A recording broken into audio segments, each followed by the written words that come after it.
સ્વાગત છે। હું છું સુભદ્રા અસારી। હવે જોઈએ આજના મુખ્ય સમાચાર।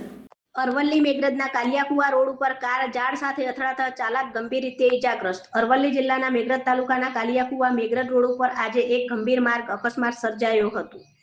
પ્રાપ્ત માહિતી અનુસાર કાલિયાકુવાના પૂર્વ સરપંચ રત્નાભાઈ જેમાભાઈ પોતાની કાર લઈને મેઘરજ તરફ આવી રહ્યા હતા, ત્યારે અચાનક નજર ચૂકતા તેમની કાર રોડ કિનાર આવેલા ઝાડ સાથે ધડાકાભેર અથડાઈ હતી।